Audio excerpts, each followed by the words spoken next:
Welcome back to 1813 Fair Warning. I'm Kevin Steele, joined by Marissa Garrett. The great Marissa Garrett, here to talk about the crazy of the week. And maybe it comes from Evanston, Illinois, where we can tell you that $25,000 are going to each person who can prove that they deserve reparations.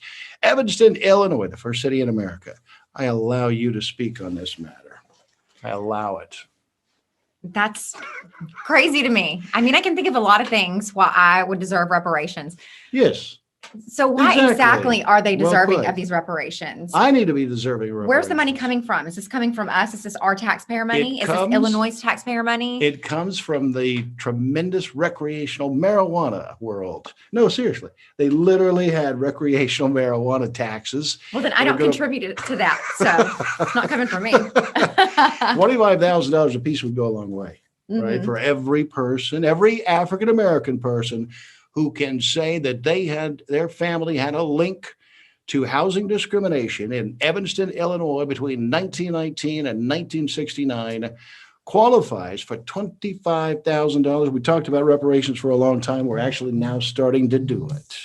You know what's really funny to me is this big relief bill that just passed right now. Yes. Now, if they took the entire thing, the trillions of dollars, yes, and divided it up between all the taxpayers, everybody in America could have these reparations, or every taxpayer, right? I'd be fixed. I could make it with just the 0.9 trillion. I would be good for life. Yeah. You know what? The money in that, as you're speaking of this monstrosity of a bill, I don't know what percentage of this is actually worthwhile to the American public, but I can tell you that tens of millions into the billions, $852 million, for example, to AmeriCorps, $852 million. I'm not really good with math, so I don't know what that turns out to be just a lot of numbers for me. And they say at the end of it all, we end up paying more than we get back out of it anyway, because we get $1,400 checks.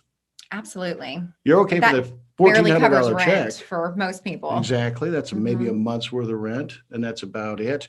Was it a monstrosity, or are we making too much of this question of whether the $1.9 trillion COVID bill was a bad idea at the end of the day? It's an absolute monstrosity. Yeah.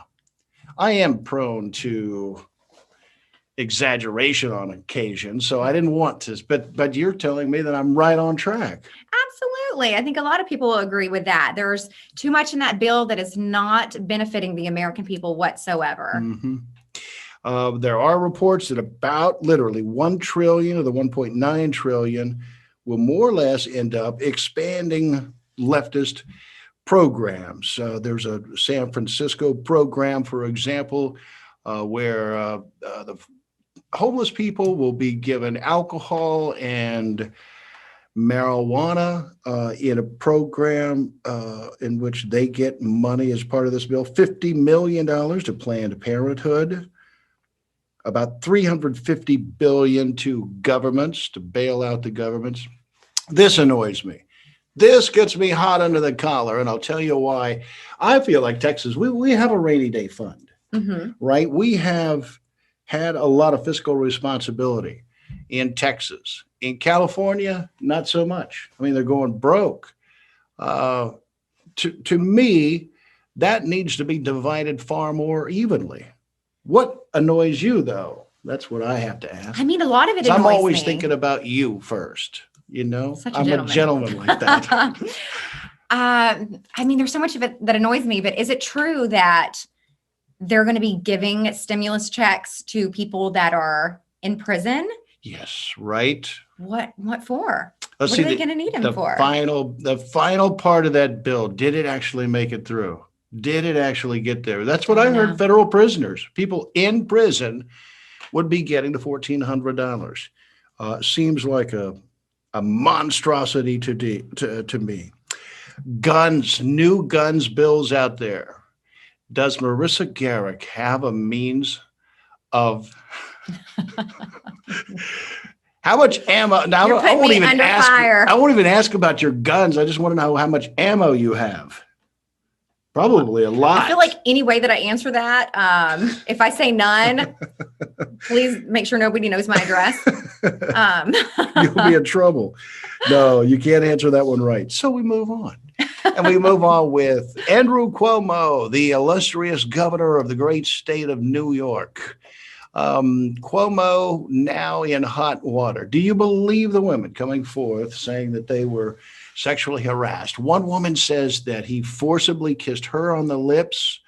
That was in a person-to-person situation. That's two people in a room. I don't think anybody's ever going to know the answer to that one. What do you think? You've got an instinct for these matters. What do you think? Based on his character in the past and some other things that he's done, I mean, he's not really a stand-up guy. I mean, I don't put it past him. There's a lot of creepy people out there, and just the volume of women who are coming forward now. Absolutely. If it was just one or two, then maybe it's a publicity stunt. Maybe they're looking for a settlement. But now if we've got 9 people coming forward. That's right. Absolutely. This 7, man 9, let people in nursing homes die. You think he's not going to forcibly put his lips on someone? Yes, I could see that happening. The big thing about that, Senate Majority Leader Chuck Schumer now, along with AOC, calling for his resignation. Is he out? Do you never recover from that in your view? Because you have your own party members whacking you, or should you just fold up the tent and run? I want to know if he was ever on the island with Epstein. Right. I think from that, at this point, he just needs to get out of there. Check the travel logs. He's got AOC against him at this point. I mean, he's lost everybody. Let's move back to this question. There's a lot of creepy people out there from Marissa Garrett. That's what he took away from this. From the whole thing. What do you mean there's a lot of creepy people out there, Marissa? Let's explore this idea further. Creepy people. Like in Southeast Texas, there's a lot of creepy people? I mean, there's creepy people everywhere. Everywhere that you go. All right. Not creepy though, Kevin. You're off the hook. You're off the hook. We look at the mask mandate. Are you, on a scale of 1 to 5, are you wildly happy that the masks are no longer being required, or are you only mildly enthusiastic? I mean, anybody that knows me, I'm just mildly enthusiastic. I'm very happy for the businesses and the restaurants. It's gonna boost the economy. Now that they're gonna have money now. Yes, it's great for them. But for people like me, if anybody knows my daughter and her health conditions, and you have been very careful, haven't you? Yeah. Incredibly careful, and just the personal experience that I've had with COVID, I'm terrified. I really am. I'm terrified of it. Even now, even though she's had it and she has antibodies, they could be gone by now. It is possible to catch it twice. Does it really annoy you when you see people say that they just refuse to wear masks, even in public and all of that? I mean, it's their opinion. I'm not going to bash anybody for it. I mean, it seems a little inconsiderate knowing that there are people out there that are more susceptible. But I'm no Mother Teresa. Who am I to tell somebody, if they're a good or bad person? And there's the breaking news, because we think of Marissa Garrett as Mother Teresa. And we check out the border situation, where we have 1,000 a day crossing the U.S.-Mexico border with very little insight. The big news this week, Jen Psaki, the press secretary for the Biden administration, can't even label it as a border crisis. Does she want to circle back to that later? We'll have to circle back to that. He wants to circle back to a lot of stuff. It's a border crisis. It absolutely is. There's no way it's not a border crisis. It's scary for us Texans because we're right here. Well, and there are huge socio-political ramifications for the whole state once this thing happens, and once we get to a certain pivot point in the population. If there's a certain degree of undocumented immigrants in the state of Texas, they always talk about, well, let's turn Texas blue. Well, the makeup of the state will be tremendously different if, in fact, enough undocumented immigrants are brought in, told that they were, the messaging from many of these campaigns is, we, the Democrats, we gave you this new lease on life. Obviously, the immigrants want a new lease on life, and many of them are very deserving of it. the people from the Northern Triangle countries, they are very deserving of a new life, but go through the legal channels. Exactly. And they're coming in and, the Democrats are trying to change the laws to where it is legal for illegal immigrants to vote. And so we've got these voters coming in, these potential voters coming in, plus the influx of people coming in from California that are fleeing that failing state. It's kind of frightening that they could be successful at turning Texas blue at some point if this doesn't stop. Feminizing the U.S. military, our final topic of this fair warning, feminizing the military. Okay.